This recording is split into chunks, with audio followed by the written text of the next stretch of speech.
guys, welcome to my channel. Today we will start with investment accounts. Guys, अभी तक आपने मेरे channel को सब्सक्राइब नहीं किया है तो सब्सक्राइब कीजिए ताकि मेरे नई वीडियोस आपको सबसे पहले मिले. ठीक है. Investment accounts. So guys, here what does investment mean? Investment are the assets held by an enterprise for earning what? For earning dividend, interest, rent or any other. एक एंटिटी जो है इन्वेस्टमेंट परचेज करता है guys. क्यों purchase करता है? क्योंकि उसको अर्निंग होती है as a dividend, as a rent, interest और any other. From exam point of view we have two types of investment. Fixed income bearing securities and second is variable income bearing securities. Guys, here fixed income securities में fixed rate of interest होता है और as per day passes interest is generated. जैसे दिन पास होता है interest generate होता है. फॉर एग्जाम्पल डिबेंचर, बॉन्ड्स और गवर्नमेंट सिक्योरिटीज. डिबेंचर्स में, बॉन्ड्स में या फिर गवर्नमेंट सिक्योरिटीज में जो है इंटरेस्ट जनरेट होता है. जैसे दिन पास होता है इंटरेस्ट जनरेट होता है गाइस और ड्यू डेट पे उन्हें इंटरेस्ट मिलता है. ठीक है. For example income depends on the rate of interest. 8% debentures. ठीक है. इनका जो इंटरेस्ट होता है उसके रेट ऑफ इंटरेस्ट पे डिपेंड होता है. ठीक है. इनको इंटरेस्ट मिलता है डिबेंचर्स, बॉन्ड्स और गवर्नमेंट सिक्योरिटीज को. ठीक है. तो इसमें second is variable income bearing securities. Guys, second is variable income bearing securities. तो इसमें जो है इंटरेस्ट नहीं मिलता गाइस, डिविडेंड मिलता है और वो होता है अर्निंग उनकी वेरिएबल होती है. ठीक है. Does not follow accrual concept. ये variable income bearing securities accrual concept को फॉलो नहीं करती है गाइस. ठीक है. इसमें जो है आपको डिविडेंड मिलता है और वो डिविडेंड जो है कंपनी के बेसिस पे होता है. ठीक है. कंपनी डिसाइड करती है कि उनको कितना डिविडेंड देना है. कंपनी डिसाइड करती है उनके प्रॉफिट को देख के या फिर डेट को देख के. ठीक है. तो वो कंपनी डिसाइड करती है कि कितना डिविडेंड देना है. ठीक है. तो income depends on dividend which is decided by the company. ठीक है. तो next is fixed income bearing securities. Guys, इसका जो एग्जाम्पल है डिवेंचर्स, बॉन्ड्स और गवर्नमेंट सिक्योरिटीज है. Guys, let's take an example. Mister A purchased debentures. ठीक है. मिस्टर ए जो है डिबेंचर परचेज किया है 1 जनवरी को और उनका ड्यू डेट जो है 30 जून को और 31 दिसंबर को है.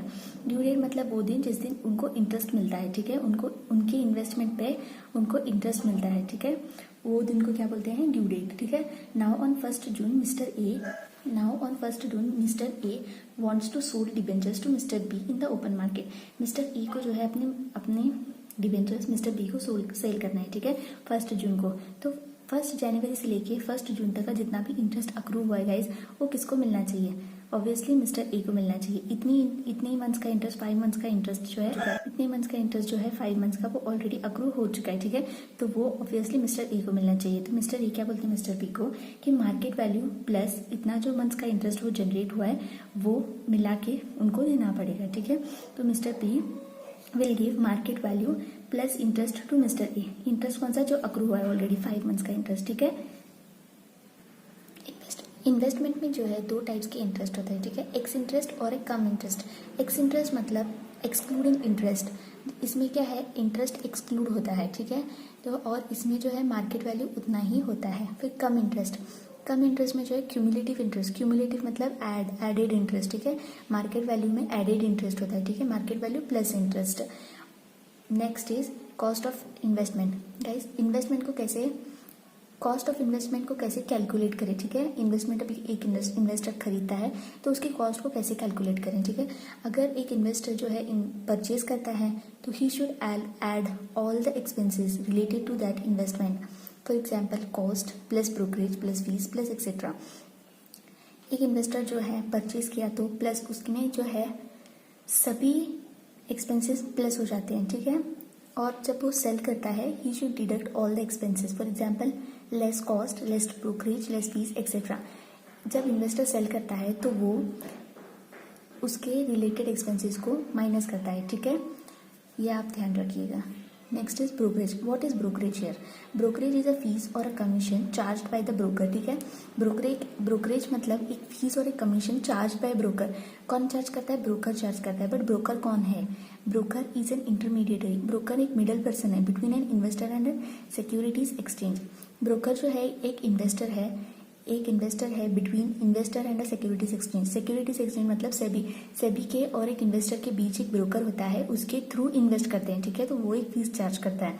तो calculation is as per the question says. Brokerage को कैसे कैलकुलेट करते हैं? ब्रोकरेज को किसी वैल्यू पे भी कैलकुलेट किया जा सकता है, ठीक है। So calculate on cum interest, तो ब्रोकरेज को कम इंटरेस्ट पे कैलकुलेट करो, ठीक है।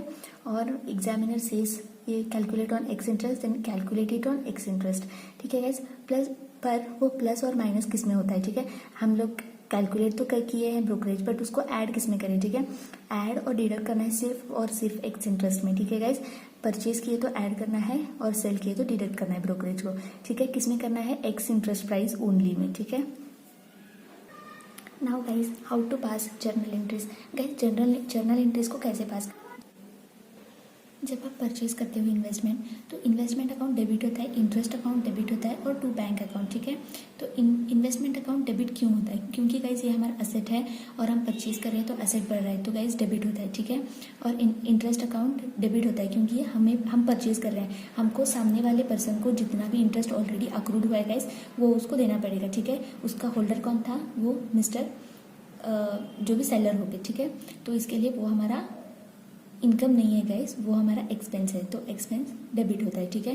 तो टू बैंक अकाउंट, क्योंकि हमारा एसेट जो है कम हो रहा है, क्योंकि हम इन्वेस्टमेंट परचेज कर रहे हैं, हमारे पास से पैसे जा रहे हैं, ठीक है। तो वो गाइस क्रेडिट होता है, ठीक है, क्योंकि हमारा एसेट कम हो रहा है, ठीक है। ये दोनों मिला के एक्स इंटरेस्ट और इंटरेस्ट मिला के क्यूमुलेटिव इंटरेस्ट यहाँ पे लिखते हैं, ठीक है। और इंटरेस्ट को इन्वेस्टमेंट अकाउंट को इधर एक्स इंटरेस्ट प्लस ब्रोकरेज आता है, ठीक है। एक्स इंटरेस्ट प्लस क्यों कर रहे हैं? क्योंकि गाइस यहाँ पे परचेज कर रहे हैं इसलिए ब्रोकरेज ऐड हो रहा है, ठीक है। और इन्वेस्टमेंट अकाउंट ये इंटरेस्ट अकाउंट गाइस, ये इंटरेस्ट अकाउंट में जो है इंटरेस्ट डेबिट हो रहा है, ठीक है। ये इंटरेस्ट कैसे कैलकुलेट करते हैं? ये इंटरेस्ट कैलकुलेट करते हैं, इधर पे मैंने एक शॉर्टकट दिया हुआ है, ठीक है। तो शॉर्टकट क्या है? Last due date to date of transaction, ठीक है। इंटरेस्ट कैसे कैलकुलेट करते हैं? लास्ट ड्यू डेट से date of transaction. Date of transaction मतलब जिस दिन परचेज करे उधर तक का जितना भी इंटरेस्ट अक्रू होगा वो हमको देना पड़ेगा सेलर को, ठीक है। तो इसके लिए वो इधर से इधर तक का इंटरेस्ट कैलकुलेट करके इंटरेस्ट कॉलम में लिखते हैं, ठीक है, इंटरेस्ट अकाउंट में लिखते हैं, ठीक है। तो जब भी सेल करते हैं गाइस, अगर हम लोग एक इन्वेस्टमेंट खरीदे हैं और उसको हम सेल करना चाहते हैं, ठीक है, तो बैंक अकाउंट डेबिट होता है क्योंकि हमको पैसे आ रहे हैं, हम लोग इन्वेस्टमेंट सेल कर रहे हैं तो हमको पैसे आ रहे हैं, ठीक है। तो वो हमारा असेट है और वो बढ़ रहा है, ठीक है, तो डेबिट। और to investment account to interest account. Investment account क्योंकि ये जो असेट है कम हो रहा है, ठीक है, जब असेट कम होता है तो हम लोग क्रेडिट करते हैं। और टू इंटरेस्ट अकाउंट, ये हम सेल कर रहे हैं तो जितना भी इंटरेस्ट अक्रूड हुआ है गाइस ड्यू डेट से लेके डेट ऑफ ट्रांजैक्शन तक का, उतना इंटरेस्ट जो है हमको अदर पार्टी से लेना है, मतलब परचेजर से लेना है, ठीक है। तो इसके लिए ये इंटरेस्ट अकाउंट हमारा इनकम है तो क्रेडिट होता है गाइस। तो ये जितना भी अक्रूड हुआ है ऑलरेडी इंटरेस्ट जिसके लिए हम लोग होल्डर थे तो उसका वो इंटरेस्ट यहाँ पे आता है, ठीक है। तो इंटरेस्ट कैलकुलेट करने के लिए shortcut due date to date of transaction. Due date से लेके डेट ऑफ ट्रांजैक्शन तक का जितना भी इंटरेस्ट अक्रूड हुआ है गाइस वो हमको लेना पड़ेगा, ठीक है, लेना पड़ेगा क्योंकि हम लोग होल्डर थे, ठीक है। और जब receiving interest on due date के दिन हम लोग इंटरेस्ट रिसीव करते हैं गाइस, उस दिन का ट्रांजैक्शन के लिए जर्नल इंटरेस्ट कैसे आता है? Bank account debit to interest account, ठीक है। बैंक अकाउंट क्यों डेबिट करते हैं? क्योंकि हमको इंटरेस्ट मिल रहा है, हमारे पैसे बढ़ रहे हैं तो हमारा एसेट बढ़ रहा है तो ये डेबिट, ठीक है, क्योंकि हमारा एसेट बढ़ रहा है। और टू इंटरेस्ट अकाउंट, ये इनकम है हमारा इसीलिए क्रेडिट, ठीक है गाइस। ये ड्यू डेट से लेके ड्यू डेट तक का जितना भी इंटरेस्ट अक्रूड हुआ है गाइस वो हमारा है, तो हम लोग ऐसे इसको कैलकुलेट करके लिखेंगे यहाँ पे, ठीक है गाइस। अभी एक कॉन्सेप्ट हम पढ़ेंगे, जब भी ड्यू डेट और ईयर एंड साथ में नहीं आता, मोस्टली केसेस में जो है ड्यू डेट और ईयर एंड साथ में आता है, ठीक है गाइस। और कुछ केसेस में ऐसा भी होता है कि ड्यू डेट और ईयर एंड साथ में नहीं आता, तब क्या करना है, ठीक है। When due date is not equal to year end there is a opening balance, ठीक है। तो guys will take an example 1/4/2013। चलो 1/4/2012 में हम लोग क्या कर रहे हैं, उधर ये हमारा ओपनिंग ईयर है, ठीक है। और ये 31/12 में ड्यू डेट है और 31/13 को ईयर एंड है फिर, ठीक है। और 31/3 को ईयर एंड है और 36 को भी ड्यू डेट है, ठीक है गाइस।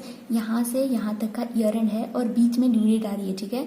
इधर पे ड्यू डेट और ईयर एंड इक्वल नहीं है गाइस, आप देख रहे हो, ठीक है। तो अभी क्या करना पड़ेगा, ठीक है, तो देखो ईयर एंड में क्या करना पड़ेगा, ईयर एंड में आपको दिखाना पड़ेगा कि इतने मंथ्स का जो इंटरेस्ट है हमारा वो अक्रूड है।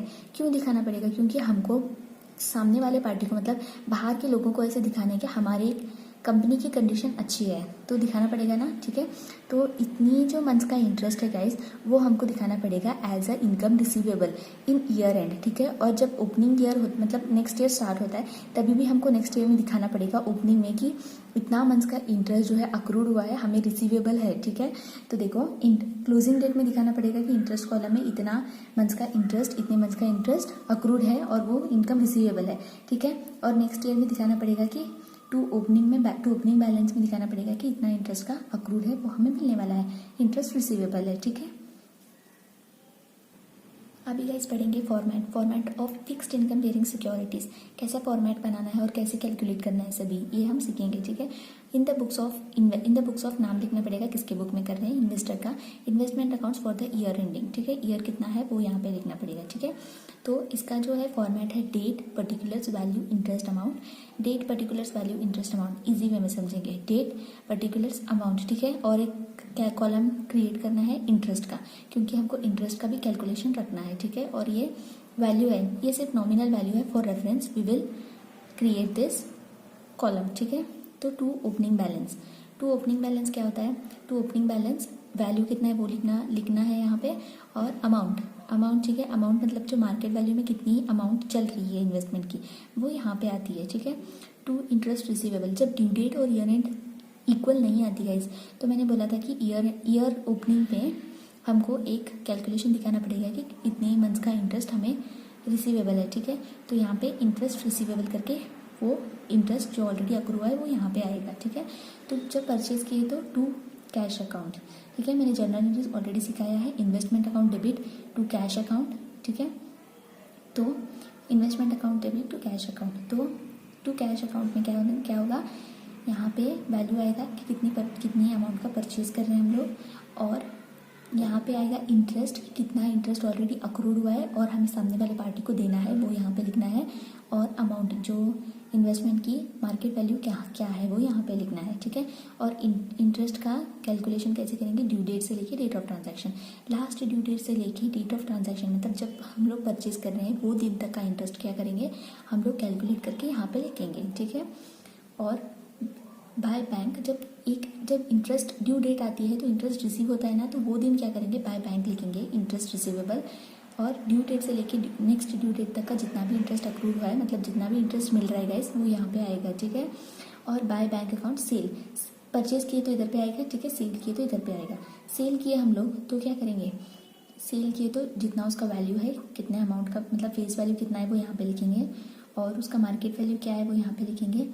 और गाइस इंटरेस्ट कैलकुलेट करेंगे, ठीक है, लास्ट ड्यू डेट से लेके डेट ऑफ ट्रांजैक्शन तक का, मतलब जब सेल कर रहे हैं तब तक का इंटरेस्ट क्या है, वो इंटरेस्ट के होल्डर कौन थे, हम लोग थे, ठीक है। इन्वेस्टमेंट के होल्डर कौन थे, हम लोग थे, ठीक है। तो हमको वो इंटरेस्ट मिलना चाहिए ना, तो सामने वाले पार्टी से हम लोग वो इंटरेस्ट लेंगे, ठीक है। ड्यू डेट से लेके डेट ऑफ ट्रांजैक्शन तक का इंटरेस्ट वो यहाँ पे लिखेंगे, ठीक है। अब हम लोग सेल करें तो या एक होगा लॉस या फिर होगा प्रॉफिट, ठीक है। तो अगर प्रॉफिट हुआ तो यहाँ पे आएगा, ठीक है, डेबिट साइड में to P&L account profit on sale, guys कितना प्रॉफिट होता है वो यहाँ पे कैलकुलेट करके लिखेंगे, और यहाँ से वो अमाउंट कहाँ जाता है P&L के क्रेडिट साइड में गाइस, ठीक है, ये तो आपको पता ही होगा। तो अगर लॉस हुआ तो bye P&L account guys, loss हुआ जितना भी लॉस हुआ वो यहाँ पे लिखेंगे, और यहाँ से वो जाएगा P&L अकाउंट के डेबिट साइड में, ठीक है। और मैंने बोला था कि अगर ड्यू डेट इक्वल नहीं है ईयर एंड के तो क्लोजिंग में भी आपको दिखाना पड़ेगा बाय इंटरेस्ट रिसीवेबल करके, ठीक है। ये कब आएगा ये और ये, जब ड्यू डेट और ईयर एंड इक्वल नहीं है गाइस, अगर इक्वल है तो ये दोनों पॉइंट्स नहीं आएंगे, ठीक है। बाय इंटरेस्ट रिसीवेबल करके दिखाना पड़ेगा कितना अमाउंट का इंटरेस्ट हमको रिसीवेबल है, ठीक है। लास्ट ड्यू डेट से लेके ईयर एंड तक का, लास्ट ड्यू डेट से लेके ईयर एंड तक का जितना भी, लास्ट ड्यू डेट से लेके ईयर एंड तक का जितना भी इंटरेस्ट अक्रूड है गाइस वो यहाँ पे आएगा, ठीक है। और लास्ट में क्या होगा, बैलेंसिंग फिगर, दैट्स इट। अभी गाइस हम पढ़ेंगे एक वर्किंग नोट जो कि है इंटरेस्ट कैलकुलेशन की, जब हम लोग परचेज करते हैं तो इंटरेस्ट कैसे कैलकुलेट करते हैं, और जब हम लोग सेल करते हैं तो इंटरेस्ट कैसे कैलकुलेट करते हैं। गाइस मैंने आपको यहाँ पे मैंने आपको दिखाया है कि इंटरेस्ट कैसे कैलकुलेट करते हैं, ठीक है, यहाँ पे दिखाया मैंने इंटरेस्ट कैसे कैलकुलेट करते हैं रेड पेन से, ठीक है। तो अगर आपको ये जो है थोड़ा डिफिकल्ट लगे तो ठीक है, तो ये आपको वर्किंग नोट बनानी पड़ेगी, ठीक है गाइस। तो वर्किंग नोट में क्या आएगा, date, face value, from to, number of months, ex interest, interest, cum interest, brokerage, net of brokerage. Guys exam में हमको ये वर्किंग नोट दिखाना पड़ेगा गाइज, और हमको दिखाना पड़ेगा कि सभी कैलकुलेशन करेक्ट है करके, ठीक है। तो डेट, पर्टिकुलर्स, ये सब 10 कॉलम्स आते हैं इसमें, ठीक है। पहला आएगी डेट, जिस दिन हम लोग परचेज किए या फिर सेल किए वो डेट यहाँ पे आएगी, और उसकी फेस वैल्यू कितनी है वो यहाँ पे आएगी। फ्रॉम और टू, कहाँ से कहाँ तक का इंटरेस्ट हमको कैलकुलेट करना है गाइज, वो यहाँ पे आएगा, ठीक है। फिर नंबर ऑफ मंथ्स, इधर से इधर तक का कितनी नंबर ऑफ मंथ्स हुए वो यहाँ पे आएगा। एक्स इंटरेस्ट, इंटरेस्ट और कम इंटरेस्ट। क्वेश्चन में गाइज एक्स इंटरेस्ट दिया होगा या फिर कम इंटरेस्ट दिया होगा, ठीक है। एक्स इंटरेस्ट दिया है तो इंटरेस्ट को ऐड करेंगे और लिखेंगे क्यूमुलेटिव इंटरेस्ट, ठीक है। अगर कम इंटरेस्ट दिया हुआ है तो इंटरेस्ट को माइनस करेंगे और एक्स इंटरेस्ट बना के लिखेंगे यहाँ पे, ठीक है। और ब्रोकरेज किस पे कैलकुलेट करना है वो यहाँ, मतलब एग्जामिनर से एक्स इंटरेस्ट पे करो कैलकुलेट, तो एक्स इंटरेस्ट पे करके यहाँ पे लिखना है, ठीक है। कम इंटरेस्ट पे करो बोला तो कम इंटरेस्ट पे कैलकुलेट करके लिखना है यहाँ पे, ठीक है। लेकिन ये नेट ऑफ ब्रोकरेज कैसे आता है, प्लस और माइनस इन एक्स इंटरेस्ट ओनली। ये जो ब्रोकरेज यहाँ पे आएगा जो भी है वो एक्स इंटरेस्ट में ही प्लस होगा, ठीक है। प्लस और माइनस होगा, प्लस होगा जब परचेज किए तो, और सेल होगा जब माइनस किए, मतलब परचेज होगा, प्लस होगा जब परचेज किए तो, लेस होगा जब सेल किए तो, ठीक है। Points to remember, interest is always calculated और नॉमिनल वैल्यू और फेस वैल्यू। गाइस इंटरेस्ट जो है ये वाला पार्ट ये कैलकुलेट होगा ओनली ऑन नॉमिनल वैल्यू, ठीक है। फेस वैल्यू पे ही कैलकुलेट होगा, ये कभी कैलकुलेट नहीं होगा किस पे, मार्केट वैल्यू पे ये कभी कैलकुलेट नहीं होगा, ठीक है। इंटरेस्ट, क्योंकि कंपनी तो फेस वैल्यू देके ही इंटरेस्ट देगी हमको, मार्केट वैल्यू देके कभी इंटरेस्ट नहीं देती कोई कंपनी, ठीक है। Open separate investment accounts for separate investment guys. अगर फॉर एग्जांपल 12% बॉन्ड्स में एक इन्वेस्टमेंट है और 8% डिबेंचर्स में एक इन्वेस्टमेंट है, तो गाइज इसको सेपरेटली डील करो और इसको सेपरेटली डील करो। इसके लिए अलग अकाउंट्स बनाना है, इसके लिए अलग अकाउंट बनाना है, ठीक है। Thank you for watching guys. अगर आपको मेरी वीडियो पसंद आई तो please like, share and subscribe. और guys in the next video we will be discussing a question on fixed income bearing securities guys. For that please subscribe my channel.